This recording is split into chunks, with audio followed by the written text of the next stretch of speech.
aspek yang sangat penting, yaitu imamat dengan status sebagai Mesias. Ya, imamat rupanya keluarga imam lah yang mempersiapkan jalan bagi Kristus, keturunan Daud. Jadi kita lihat di sini kedudukan yang betul-betul ya kita sebut di dunia kuno ya, masyarakat Israel kuno juga termasuk di dalamnya orang yang tidak bisa punya anak, mandul.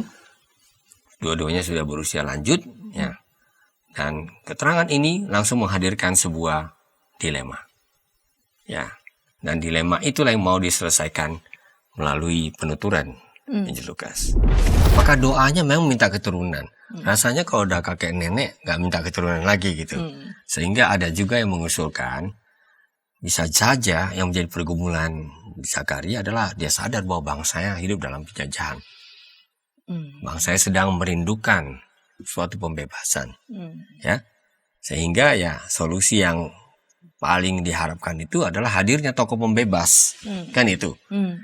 Nah, yang membuat mereka tidak mengerti tentunya inilah yang disebut dengan kejutan itu. Kejutan itu adalah sekaligus mukjizat.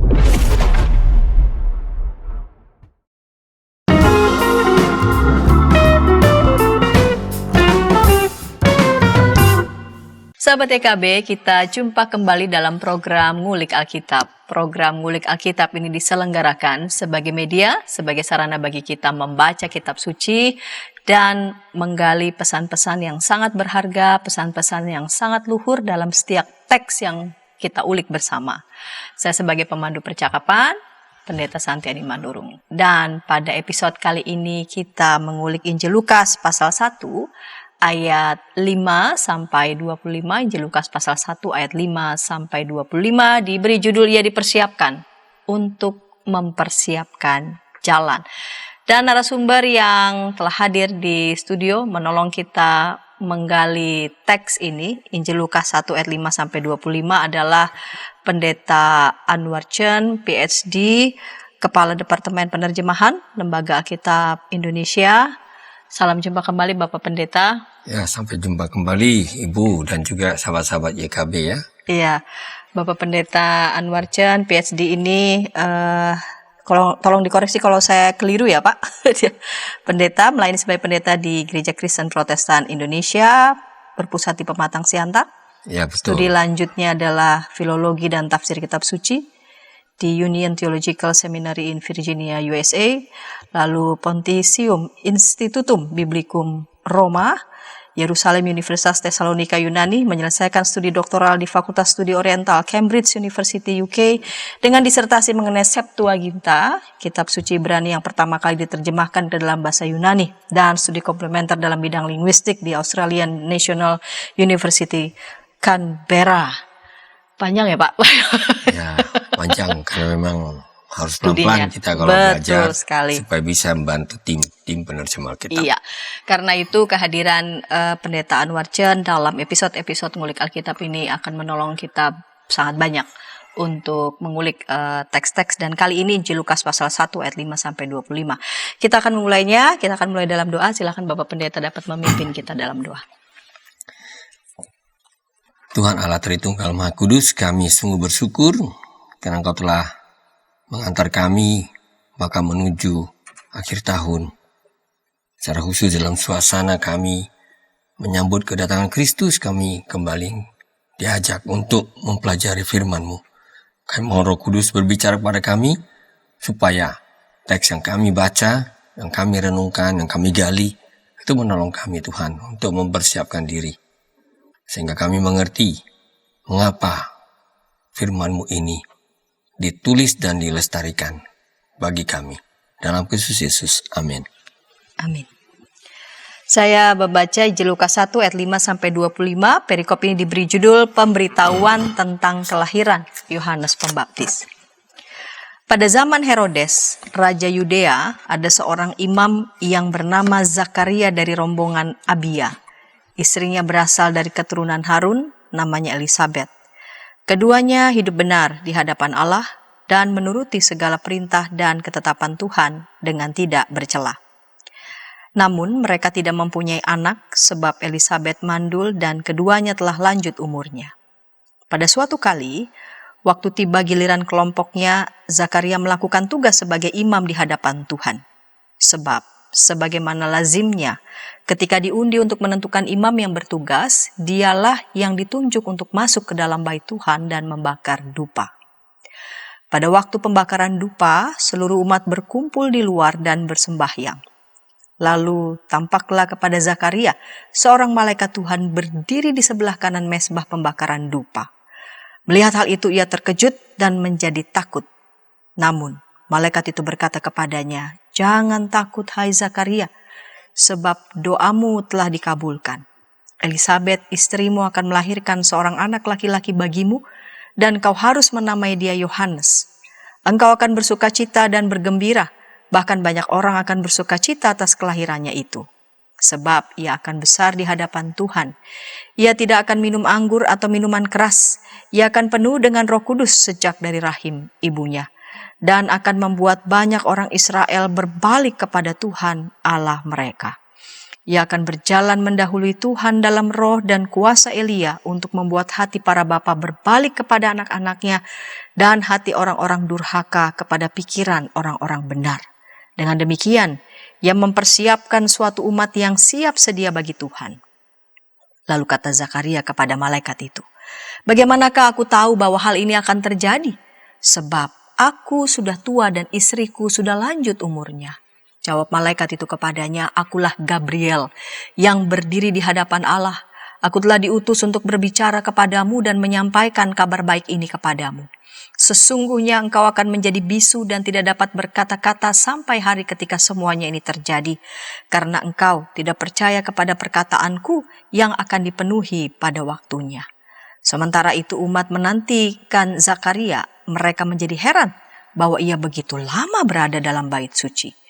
Ketika ia keluar, ia tidak dapat berkata-kata kepada mereka. Lalu mengertilah mereka bahwa ia telah melihat suatu penglihatan di dalam bait suci. Ia memberi isyarat kepada mereka dan ia tetap bisu. Ketika selesai masa tugasnya, ia pulang ke rumah. Beberapa lama kemudian, Elisabet istrinya mengandung dan selama 5 bulan ia tidak menampakkan diri, katanya. "Inilah yang Tuhan telah perbuat bagiku dan sekarang ia berkenan menghapuskan aibku di depan orang." Bapak Pendeta, teks Injil Lukas pasal 1 ayat 5 sampai 25 yang tadi saya baca itu sebelumnya didahului pasal 1 ayat 1 sampai 4. Ini apa kaitannya? Adakah kaitan dari ayat 5 sampai 25 dengan pasal sebelumnya, ayat 1 sampai ayat 4, prolog itu? Ya, tentu kalau kita membedah Injil Lukas, kita mulai dari prolog ya, semacam pendahuluan. Walaupun hanya 4 ayat, tapi ini merangkumnya hal-hal yang mau dibicarakan nanti. Bagaimana Lukas sebagai penulis menyusun ulang berbagai bahan yang dia peroleh dari jemaat, tentu ya jemaat di mana dia menjadi bagiannya. Lalu kemudian dia susun ulang. Nah, itu yang membuat kita menyadari dia sedang menghadirkan sebuah tulisan yang dapat disebut sejarah. Atau ya bisa juga biografi kuno. Dan biografi kuno itu membidik tokoh-tokoh utama. Ya, dan ini bukan hanya ada di dalam Alkitab, tapi juga itu dipakai dalam literatur. Ya, kadang-kadang pada masa Helenistik ya, yaitu pada masa Yunani. Nah, jadi ketika dia membidik, menarik ya. Dia menggunakan satu jalan yang kelihatan memang kronologis. Kalau Yohanes Pembaptis diyakini sebagai perintis ya, jalan bagi kedatangan Mesias Kristus ya. Kita mulai dengan cerita Yohanes Pembaptis. Dan bahkan dia mulai dari Yohanes Pembaptis sebelum lahir. Nah, ini satu-satunya yang kita temukan ya. Karena biasanya kalau kita membaca Injil Markus itu langsung bicara tentang Injil. Injil ini sudah dibuatkan Yesaya dan memang tokoh Yohanes hadir situ sebagai penggenapan terhadap nubuat Yesaya mengatakan persiapkan jalan bagi Tuhan. Tapi tidak ada keterangan apapun tentang Yohanes. Kita baca Injil Matius tidak disebutkan sejak awal tentang Yohanes, tapi langsung dimulai dengan silsilah Yesus Kristus. Nanti Yohanes muncul ketika Yesus akan tampil. Karena dia akan membaptis Yesus. Ya, Yohanes mulai dengan karya pemberitaannya yang mengajak umat atau masyarakat kembali kepada Tuhan, bertobat. Kalau Injil Yohanes lain lagi kan? Nanti Yohanes akan hadir sesudah dimulai dengan kisah penciptaan. Ya, saya sebut kisah ya, artinya logos, firman itu telah ada sebelum segala sesuatu. Nanti Yohanes akan datang dan turut menyaksikan dia telah lebih dahulu daripadaku. Meskipun sebenarnya secara kronologis Yohanes lebih dahulu. Nah, Lukas mempunyai bidikan sendiri dan itu membuat kita hari ini mempelajari tentang salah satu unsur yang memang menarik. Rupanya Yohanes Pembaptis ini itu keluarganya adalah keluarga imam. Nah, jadi apa yang kita baca di dalam episode kali ini itu menolong kita untuk mengerti Lukas merangkai dua aspek yang sangat penting, yaitu imamat dengan status sebagai Mesias. Ya, imamat rupanya keluarga imam lah yang mempersiapkan jalan bagi Kristus, keturunan Daud. Jadi kita lihat di sini kedudukan yang betul-betul ya kita sebut di dunia kuno ya, masyarakat Israel kuno juga termasuk di dalamnya paling tinggi. Yang satu politik, yang satu agama. Nah, dengan kata lain, ini yang mau dipotret ini adalah salah seorang yang sedang mempersiapkan lahirnya seorang tokoh pemimpin. Dan dia dari keluarga imam. Ya, yang mempersiapkannya saja adalah seorang imam. Nah, gitu ya. Betul. Jadi saya rasa ini perlu kita sama-sama lihat kembali. Memang jelas. Prolog atau pengantar yang 4 ayat itu untuk seluruh Injil Lukas, tetapi kita mulai dari tokoh yang mendahulinya, yaitu Yohanes. Ya, luar biasa ya. Lukas memberikan bidikan khusus, dia memberikan cerita yang khusus, memberikan tempat yang khusus bagi tokoh yang mendahului pemimpin yang akan lahir, yaitu Yesus, dan sebelumnya adalah Yohanes Pembaptis.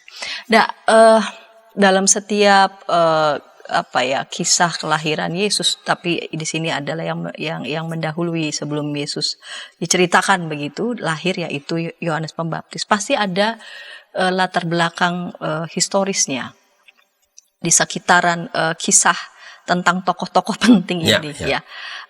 Pak Pendeta bisa menjelaskan gitu latar belakang historis ataupun konteks, tadi Pak Pendeta sudah menyebut nih, konteks sosial, konteks politik di sekitaran tokoh-tokoh ini.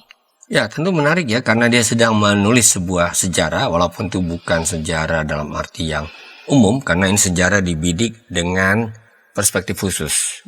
Ya, kita melihat bahwa dia mulai tetap saja menjangkarkan sejarahnya itu pada Herodes, Raja Yudea.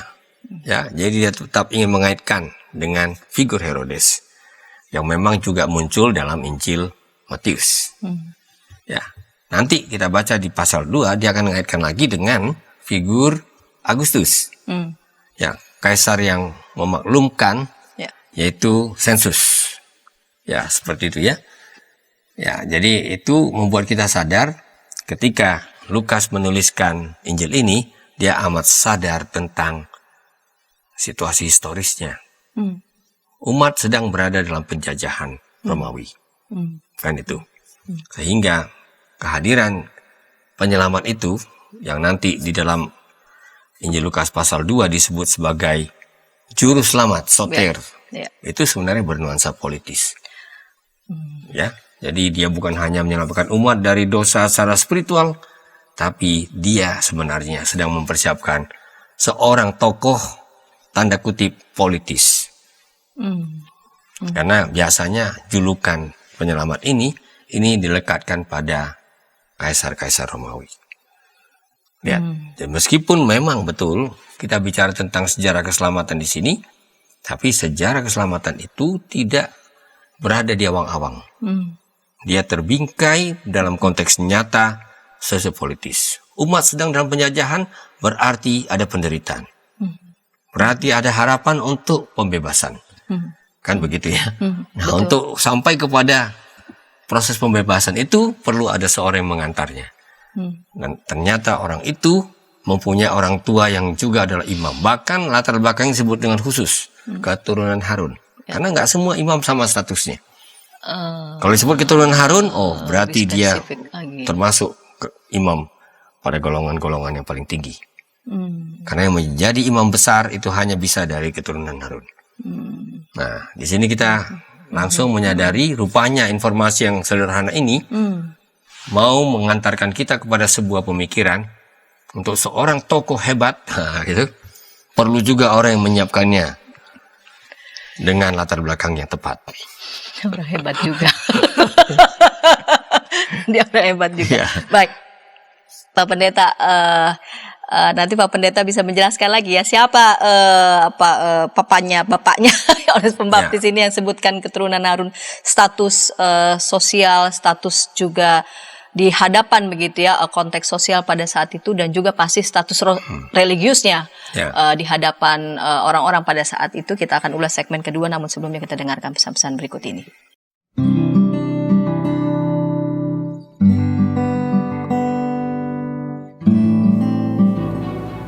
Hi folks, this is Daily Spirit for Youth, a daily devotional that helps you grow closer to God and apply His Word to your life. Daily Spirit for Youth dapat Anda saksikan hari Senin sampai Sabtu pukul 4.30 waktu Indonesia Barat di channel YKB TV. Kita jumpa dalam acara Pembangunan Jemaat. Pembangunan Jemaat setiap Senin di minggu kedua dan keempat pukul 20 waktu Indonesia Barat. Dapat Anda nikmati di channel YKB TV. Dari gungkungan malam gelap, nyanyikanlah nyanyian baru setiap hari Rabu pukul 12 waktu Indonesia Barat. Dapat Anda nikmati di channel Lagu Rohani YKB TV.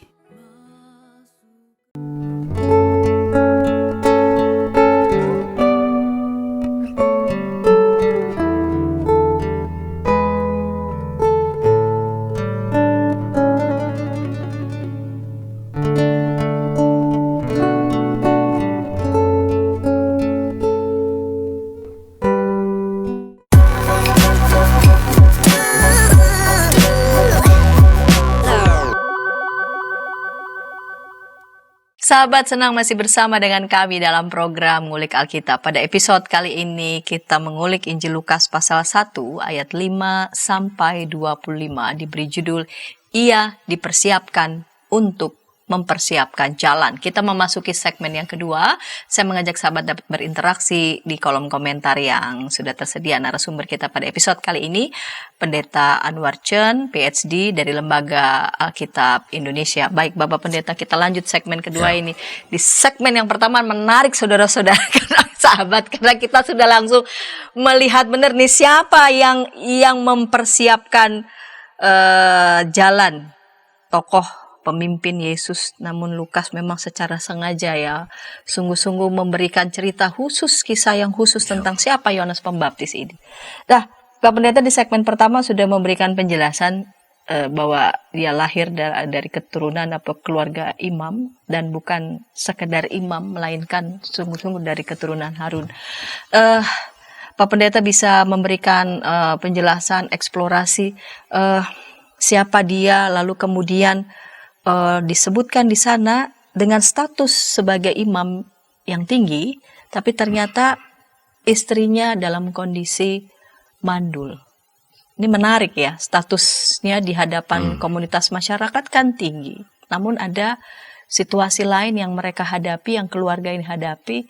Elizabeth mandul. Ini bagaimana Pak Pendeta? Ya, disinilah saya lihat bahwa teks ini mengajak kita untuk masuk lebih jauh mengenai apa yang sebenarnya menjadi latar belakang dari perintis ini, tokoh perintis ini ya. Ya, datang dari keluarga imam, betul. Dan lebih lanjut diterangkan lagi, oke, betul dia imam, punya tugas ritual, tapi ini dua tokohnya, dua orang tuanya ini orang saleh. Ya, saya rasa itu sangat penting ya. Jadi hidup benar itu ya saleh artinya. Orang yang setia mengikuti ajaran-ajaran dan tuntutan dari Yudaisme tentunya ya. Dan itu sangat mencerminkan suasana ya Yudaisme sesudah hancurnya bait suci yang pertama. Ya, berarti ini era-era sesudah bait suci. Kemudian dibangun kembali ya. Nah, kita lihat di sini bahwa persiapan ini sudah membuat kita men-set atau meletakkan statusnya itu pada status sosial tinggi. Betul. Ya, pertama, keluarga imam udah jelas tinggi. Kedua, secara religius juga dia punya kesalehan pada derajat yang mengagumkan lah ya, patut disegani, dihormati. Nah, tapi ternyata keluarga seperti ini bukan tanpa stigma. Tadi sudah sebutkan, ya, ibunya atau calon ibunya adalah seorang yang tidak bisa punya anak, mandul. Dua-duanya sudah berusia lanjut, ya. Dan keterangan ini langsung menghadirkan sebuah dilema. Ya, dan dilema itulah yang mau diselesaikan melalui penuturan Injil Lukas. Jadi rupanya ketika Tuhan menggunakan orang-orang tertentu, wah itu bukan berarti sempurna dalam segala hal. Ya, biasanya kalau menurut kita Ulangan, kalau ada seorang yang mandul di zaman dulu, itu dikaitkan dengan kutuk, dikaitkan dengan hukuman. Tapi tentu ini tidak benar untuk keluarga Zakaria dan Elizabeth. Nah, ini menarik ya, bahwa mereka menghadirkan sebuah perspektif alternatif. Ternyata orang saleh ini ternyata juga tidak memperoleh apa yang mereka rindukan ya, dirindukan oleh rata-rata keluarga. Ini keluarga Yahudi kuno ya, ini bukan keluarga modern sekarang yang bisa memutuskan untuk tidak punya anak. Iya. Sukar untuk membayangkan keluarga tanpa anak begitu ya. Kalau itu enggak, itu memang semua begitu dulu. Ya, ya. betul. Ya, karena itu dianggap berkat, diyakini sebagai berkat dari Tuhan. Nah, kita jadi mengingat Abraham dengan Sarah ya. Betul. Ya, kita juga ingat Elkana dengan Hana. Jadi dalam kisah-kisah tentang tokoh-tokoh yang menonjol ini, atau tokoh-tokoh yang akan mengantarkan, merintis jalan untuk tokoh yang lain, ya misalnya kisah Abraham Sarah jelas ini tokoh utamanya. Ternyata mereka juga menghadapi dilema yang sama. Tetap hidup dalam stigma sampai Tuhan nanti intervensi. Jadi rupanya ini mau mengantarkan kita kepada sebuah, katakanlah ketegangan dalam cerita. Wah, kalau begitu bagaimana? Solusinya tidak mungkin diselesaikan oleh manusia. Harus ada intervensi ilahi di dalamnya. Abraham demikian, Elkana juga demikian dengan Hana. Dan kita tahu ini adalah orang tua dari Samuel, tokoh besarnya. Betul. Ya, ternyata juga punya pengalaman yang paralel. Nah, ini membuat kita sadar keterangan singkat tentang situasi keluarga ini sebenarnya sudah mendorong para pembaca untuk melihat sebenarnya siapa tokoh utama di balik semua persiapan ini. Nah, dengan kata lain, diam-diam kita diajak untuk mengatakan kalau bukan Tuhan yang bertindak, tidak terjadi apa-apa. Karena untuk menghadirkan seorang Yohanes Pembaptis, ya, atau Yohanes disebut di sini, ya jelas dibutuhkan tangan Tuhan yang lain. Ya, intervensi ilahi. Jadi, ya. Dan dalam cerita ini juga ada setting khusus ya yang dituliskan di sana, yaitu Zakaria melakukan tugas sebagai imam di hadapan Tuhan, dan itu dilakukan dalam bait suci. Dan yang menarik, di bait suci itulah dia berjumpa dengan juga makhluk ilahi ya, kita sebut dengan malaikat di sana. Dan seberapa juga penting persis apa yang dilakukan oleh Zakaria, dia sedang melakukan tugasnya seperti biasa sebagai imam, dan persis pada saat dia melakukan tugas itu dia bertemu dengan malaikat, dan disitulah terjadi percakapan yang membuat dia pasti syok. Ya, memang sangat menarik. Lukas salah satu yang bercerita bahwa ya kisah mujizat ini dimulai dari bait suci. Itu menandakan bahwa memang bait suci itu pusat yang sangat penting. Jadi ini sama seperti orang Yahudi zaman itu, bagi Lukas juga bait suci menempati ya kedudukan sentral ya dalam kehidupan umat, bait suci dan Yerusalem.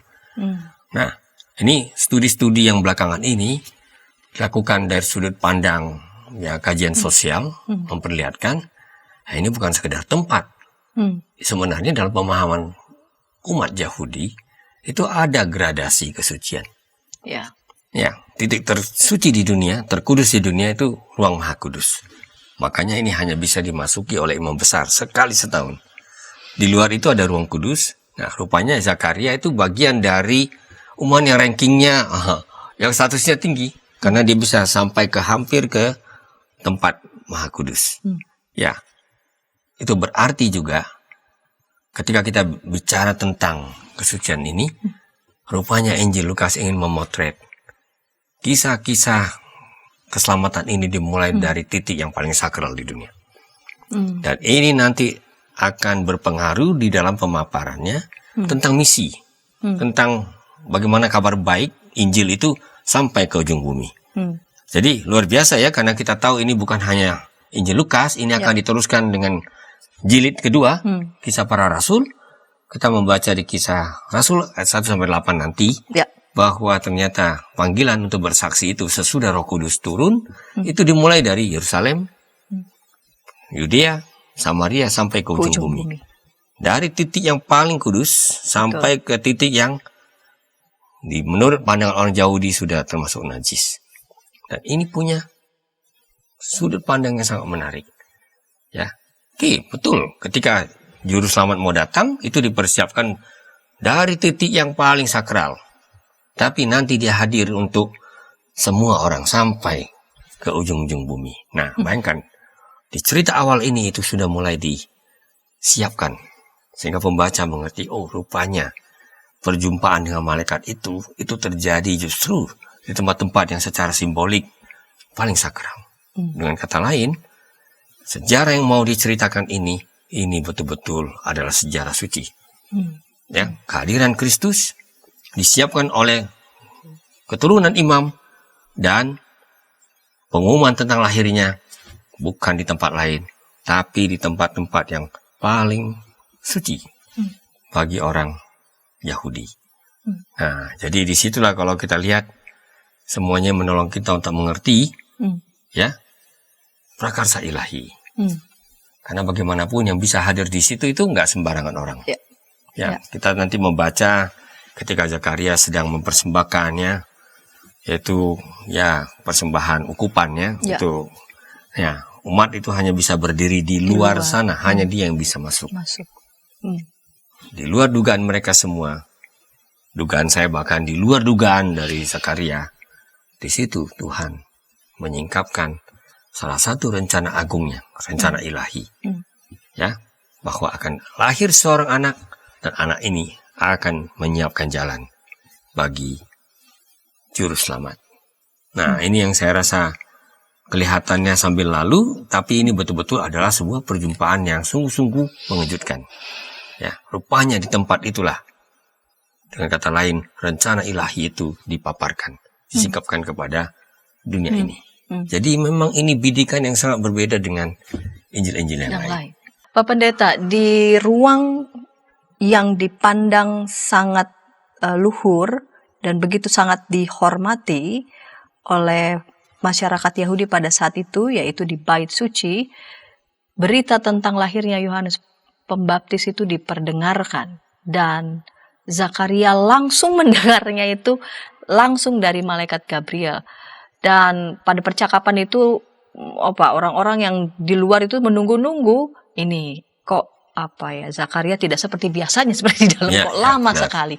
Dan yang menarik adalah ada beberapa kata kunci yang disampaikan oleh malaikat Gabriel. Salah satunya adalah jangan takut. Baik jangan takut dan beberapa kata kunci yang penting disampaikan oleh malaikat Gabriel. Apa yang ingin disampaikan sungguhnya oleh malaikat Gabriel kepada Zakaria yang saleh ini? Ya, memang itu adalah sebuah frase yang sering digunakan ya. Dan itu menggaungkan apa yang dipakai juga di dalam teks-teks Perjanjian Lama.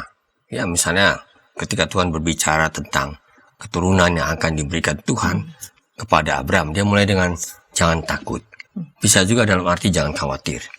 Ya, karena wajar ya kalau orang sudah di usia tua, tidak mempunyai keturunan yang bisa meneruskan, katakanlah bendera keluarga ya. Untuk zaman kita sekarang ini, kita jangan lupa bahwa ini adalah masyarakat yang menurut garis keturunan Bapak.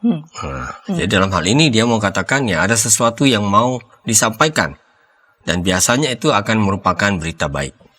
Jadi dimulai dengan sapaan, jangan takut, Tuhan bertindak, gitu ya. Nah, kita juga menemukan gema-gema lain. Misalnya dikatakan di situ bahwa anak yang akan lahir ini ya yang disebut sebagai Yohanes ya kalau kita membaca ayat 13. Nah, ini tentu namanya sendiri pun sudah mempunyai makna yang mengandung pesan ya. Bahwa dia adalah Allah yang bermurah hati gitu ya. Yohanes itu adalah Tuhan bermurah hati. Nah, itu ya. Itu dia Yohanan kalau kita gunakan istilah bahasa Ibrani. Nah, ini akan berjalan mendahului Tuhan. Nah, ini kan satu istilah yang kita akan temukan di dalam nubuat-nubuat Yesaya ya. Ada suara yang berseru di padang gurun, persiapkanlah jalan bagi Tuhan, gitu. Nah, jadi anak ini akan berjalan mendahului Tuhan. Siapa Tuhannya? Nah, kenapa dia berjalan mendahului Tuhan? Nanti kita akan bisa ketahui bahwa Tuhan yang dimaksud tidak lain daripada Yesus dari Nazaret itu ya, Kristus yang lahir itu. Lalu ada juga jejak ke masa lampau karena dia akan berjalan dalam roh dan kuasa Elia. Dan ini membuat kita jadi ingat apa yang dinubuatkan di dalam Maleakhi pasal 3. Karena di situ Tuhan akan persiapkan jalan, Elia akan datang, dan ini akan tetap menjadi wacana ya di dalam percakapan tentang bagaimana Mesias hadir. Elia akan datang. Nah, ternyata di dalam bahasa Injil Lukas dia disebutkan mendahului Tuhan dalam roh dan kuasa Elia. Dengan kata lain, Yohanes ini adalah figur Elia. Nah, ini sangat perlu kita pahami karena ini semua pada akhirnya akan membuat kita sampai kepada suasana. Ini anak ini datang, anak ini dihadirkan untuk mempersiapkan kedatangan Mesias. Nah, itu. Nah, lalu apalagi ya? Ada catatan yang sangat menarik. Anak ini dilarang minum anggur. Ya, memang dia tidak dilarang untuk dicukur. Kalau dilarang untuk dicukur, ini sudah pasti termasuk orang Nazir. Ya, orang Nazir itu tidak boleh minum anggur, rambutnya harus dibiarkan, tidak dipotong. Ya, tapi dalam konteks Yohanes, nampaknya ini lebih cocok untuk kalangan imam, karena imam yang sedang melaksanakan tugasnya itu tidak boleh minum anggur. Dan bertepatan juga kita tahu figur-figur pemimpin ya umat Israel zaman kuno ketika Tuhan gerakkan, ketika dia lahir, itu juga punya kualifikasi yang sama, tuntutan yang sama. Seperti Simpson misalnya ya dalam Hakim-Hakim pasal 13. Jadi bayangkan ya dengan satu sapaan malaikat kita bisa mendengarkan berbagai suara dari Alkitab. Itu yang membuat kita menyadari ya rupanya ya Injil Lukas ini tulis dengan pengetahuan yang bukan hanya sepintas tapi mendalam tentang apa yang sudah pernah diucapkan oleh Tuhan, disampaikan melalui nabi-nabi yang muncul dalam cerita-cerita termasuk juga dalam Taurat tentang orang-orang yang memang dipersiapkan Tuhan secara khusus untuk tugas-tugas yang ya seperti imam atau ya untuk tugas nabi dan sebagainya. Jadi ini membuat kita sadar sekali rupanya lagi-lagi perjumpaan di ruang kudus itu adalah perjumpaan yang menolong kita untuk melihat bahwa anak yang akan datang ini betul-betul adalah anak yang telah dipersiapkan secara khusus. Dan latar belakangnya betul-betul cocok, lalu apa yang dia miliki dan apa yang akan dia lakukan itu selaras dengan apa yang menjadi persiapan untuk seorang Mesias. Dan pasti Zakaria juga mengerti ya, dia akrab dengan semua yang sudah disampaikan oleh malaikat Gabriel, bahwa itu semua sudah pernah disampaikan ya oleh para nabi. Namun yang menariknya adalah Zakaria lalu kemudian bertanya pada malaikat itu, bagaimanakah aku tahu bahwa hal ini akan terjadi? Sebab aku sudah tua dan istriku sudah lanjut umurnya. Nanti di segmen ketiga Pak Pendeta nanti bisa menjelaskan apakah muncul semacam keraguan ya? Bukankah pergumulan satu pergumulan yang sangat sentral begitu bagi kehidupan orang percaya, dalam sebuah keluarga itu ada hadirnya seorang anak, tapi di saat itu dia merasa syok, semua nama dipersiapkan, lalu kemudian dia tidak boleh minum anggur, rambut itu kan semua dipersiapkan begitu. Jadi apakah semuanya itu di luar dugaan Zakaria, bukan saja lalu kemudian pergumulan mereka dijawab oleh Tuhan, tapi dijawabnya sungguh mengejutkan, dan beberapa pesan lain dalam kehidupan kita yang berkaitan dengan teks ini. Kita akan ulas segmen ketiga, namun sebelumnya kita dengarkan pesan-pesan berikut ini.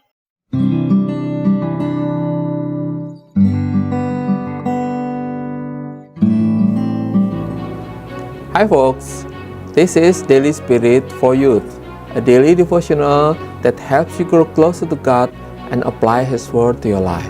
Daily Spirit for Youth dapat Anda saksikan hari Senin sampai Sabtu pukul 4.30 waktu Indonesia Barat di channel YKB TV. Kita jumpa dalam acara Pembangunan Jemaat. Pembangunan Jemaat setiap Senin di minggu kedua dan keempat pukul 20 waktu Indonesia Barat. Dapat Anda nikmati di channel YKB TV.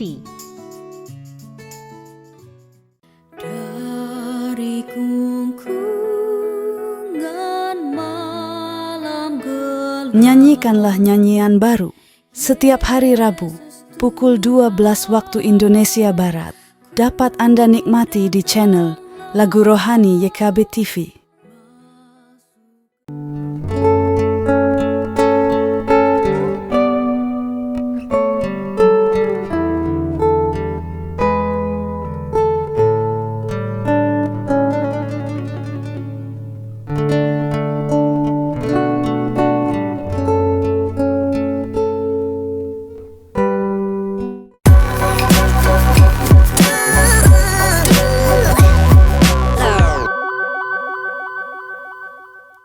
Sahabat YKB, senang masih bersama dengan kami dalam program Ngulik Alkitab. Kita mengulik Injil Lukas pasal 1 ayat 5 sampai 25 dengan judul Ia dipersiapkan untuk mempersiapkan jalan. Sekarang kita memasuki segmen ketiga, segmen penutup bersama dengan narasumber Bapak Pendeta Anwar Chen, PhD dari Lembaga Alkitab Indonesia. Baik Bapak Pendeta, kita lanjut segmen ketiga, segmen penutup. Bukankah pergumulan Zakaria ini dijawab oleh Tuhan ya melalui apa yang diwartakan oleh malaikat Gabriel langsung di tengah-tengah bait suci ketika Zakaria sedang melakukan tugasnya sebagai imam. Namun yang menarik adalah respon Zakaria ketika mendengar kabar dari malaikat Gabriel, bagaimanakah aku tahu bahwa hal ini akan terjadi sebab aku sudah tua dan istriku sudah lanjut umurnya. Mengapa dia begitu terkejut? Apakah dia seperti ya sudah menerima, ya sudah, tidak apa-apa, tidak dikaruniai anak, tetapi ketaatan mereka tetap pada Tuhan.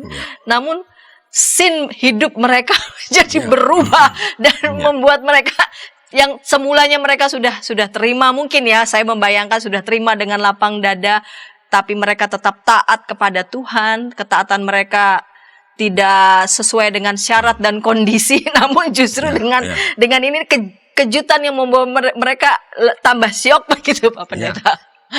Ya, itu memang satu aspek yang menimbulkan tanda tanya ya. Sehingga orang berpikir ya, apakah memang Zakaria dengan Elizabeth ini masih mengharapkan keturunan? Apakah doanya memang minta keturunan? Rasanya kalau udah kakek nenek gak minta keturunan lagi gitu. Sehingga ada juga yang mengusulkan bisa saja yang menjadi pergumulan Zakaria adalah dia sadar bahwa bangsanya hidup dalam penjajahan. Bangsanya sedang merindukan suatu pembebasan. Ya. Sehingga ya solusi yang paling diharapkan itu adalah hadirnya tokoh pembebas. Kan itu. Nah, yang membuat mereka tidak mengerti tentunya inilah yang disebut dengan kejutan itu. Kejutan itu adalah sekaligus mukjizat. Karena cara dia menyelesaikan itu atau menghadirkan pembebasan itu ya dimulai dengan mengubah situasi keluarga Zakaria dulu. Ya, melampaui semua harapan mereka. Ya, belum tentu dia minta anak, mungkin pada waktu masih muda dia minta anak, tapi dia dikasih bonus. Hadirnya seorang anak, ya, ini yang bikin kejutan. Justru Saya melalui bener aja ini, mana mungkin lagi kan itu ya. Ini mirip sekali dengan Sarah ya, yang tertawa mendengarkan janji malaikat. Mirip sekali. Jadi ini gemanya ke belakang ini ada gitu. Sama, sikap yang sama ini. Nah, rupanya anak mukjizat ini, kita sebutlah begitu, inilah anak yang akan menghadirkan transformasi umat Tuhan. Karena kalau kita baca di ayat 17 ya, di situ dikatakan, dengan demikian ia mempersiapkan suatu umat yang siap sedia bagi Tuhan. Jadi memang anak mukjizat ini dihadirkan untuk mempersiapkan umat yang siap untuk menyambut Tuhannya. Saya yakin ini tema yang sangat sesuai yang ingin kita dengar di masa raya Advent. Ya, bahwa Tuhan mempersiapkan tokoh-tokoh seperti Yohanes ini untuk mempersiapkan umatnya menyambut Tuhan. Nah, ini yang terjadi. Jadi persiapannya memang persiapan yang sungguh menggegerkan ya. Bagaimana seorang nenek akan melahirkan seorang anak. Ini kan betul-betul mau menggarisbawahi apa yang terjadi di ruang kudus itu. Itu bukan rencana manusia. Itu bukan prakarsa manusia. Karena dari segi pemikiran atau harapan manusia rata-rata itu tidak mungkin terjadi. Nanti kita dengar hal yang sama ketika seorang perawan yang belum bersuami menerima kabar baik bahwa dia akan mempunyai seorang anak. Nah, lihat ya, cerita ini mempersiapkan episode selanjutnya. Peristiwa agungnya itu ternyata punya pola yang sama, walaupun dengan jalannya sedikit berbeda. Ya, jadi kabar baik, apalagi ini disebutkan kabar baik ya, yang disampaikan di ayat 18 katakan, ya, kabar baik ini betul-betul adalah satu kabar yang sebenarnya adalah Injil. Jadi menarik kalau kita bicara soal memberitakan Injil, itu pertama-tama disampaikan oleh Gabriel. Karena dalam bahasa Yunani, Euangelis Sastai, ya begitu ya, bagi kita yang tidak mengerti bahasa Yunani tidak apa-apa, itu tidak lain daripada kata yang digunakan untuk pemberitaan Injil. Jadi Injil diberitakan justru di ruang kudus itu. Ya. Bahwa nanti akan ada anak yang akan menyiapkan jalan umat Tuhan untuk menyambut Tuhannya. Dan itulah adalah Yohanes. Nanti kita lihat di dalam episode yang berikut, Yohanes tampil dan persis melakukan itu dengan seruan pertobatan. Ya. Dan kita juga mendengarkan hal yang sama ketika Yesus pun menggunakan kata kerja yang sama, mewartakan kabar baik. Ketika dia buka gulungan Yesaya di Nazaret. Lihat, ternyata teks awal ini itu sambungannya banyak di belakang nanti.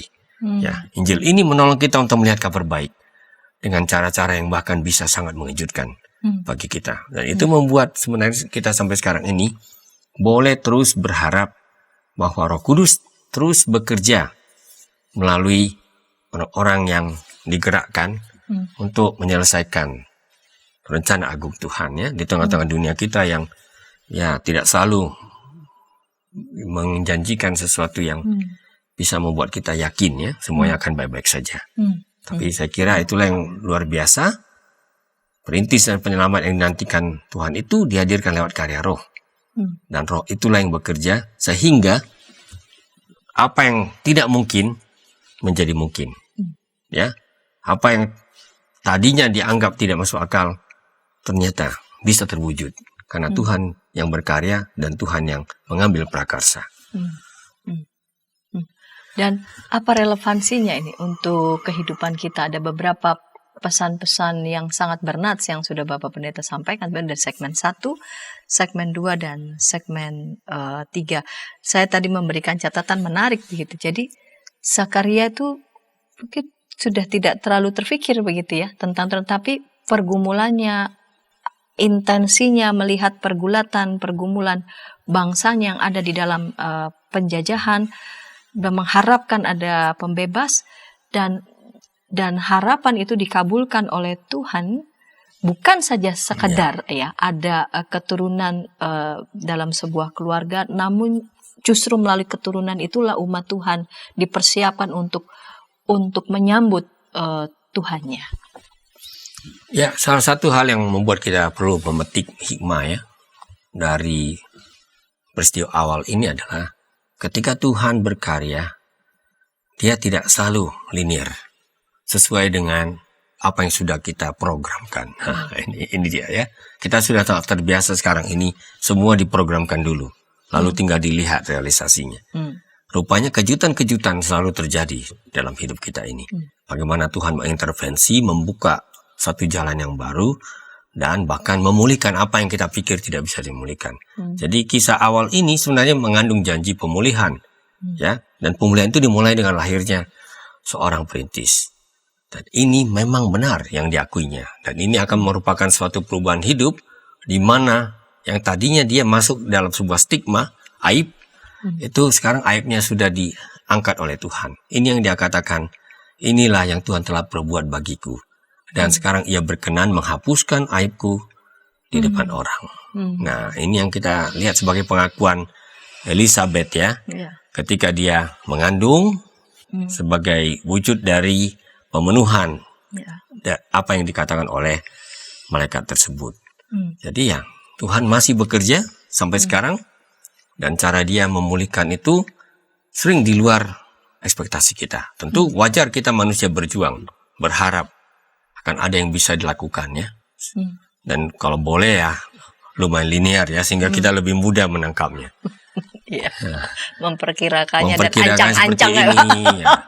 Saya kira di banyak gereja seperti itu ya, orang mengukur ya pencapaian-pencapaian itu melalui program-program yang sudah bisa diukur secara linear. Tapi kalau kita baca hari ini, rupanya tatapan Advent mengajak kita untuk melihat Tuhan itu masih bekerja dengan caranya sendiri, dan sering caranya itu membuat kita semua takjub. Karena melampaui dugaan kita, melampaui rasa pesimis kita. Dan di situ kita betul-betul memetik sebuah pembelajaran. Sama seperti Yohanes yang disiapkan untuk menyiapkan jalan. Kita pun sebenarnya umat Tuhan disiapkan oleh Tuhan.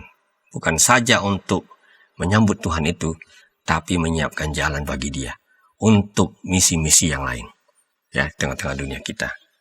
Dan itulah yang saya yakin merupakan sambungan dari ya Injil Lukas ini. Nanti kita akan lihat ini sebagai satu karya yang utuh.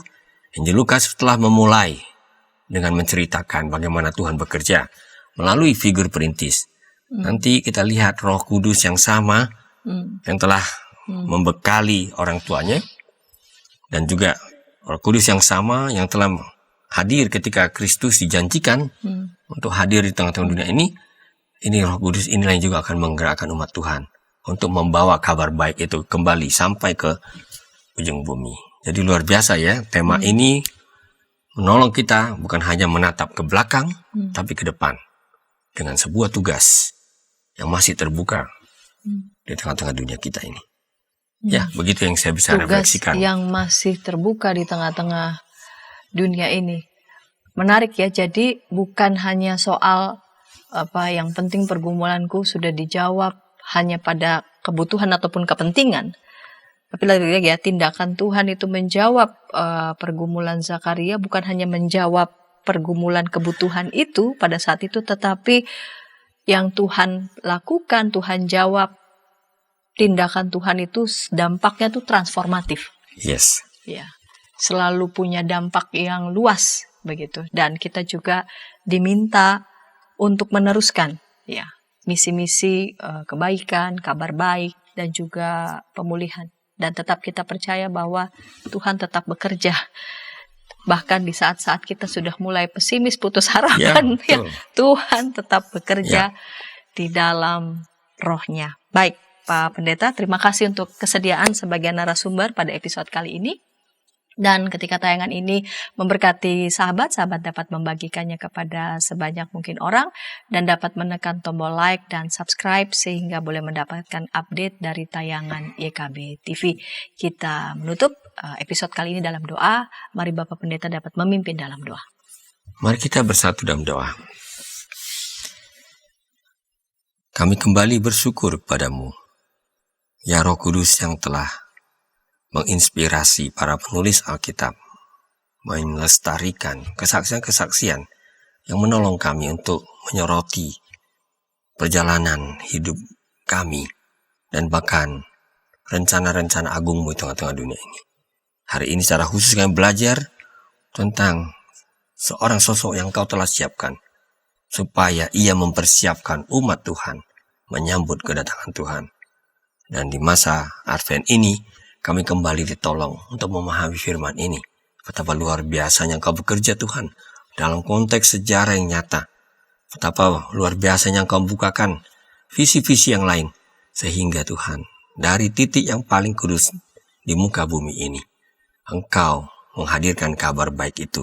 Dengan kehadiran Kristus, dengan warta baiknya, Injilnya bagi dunia ini.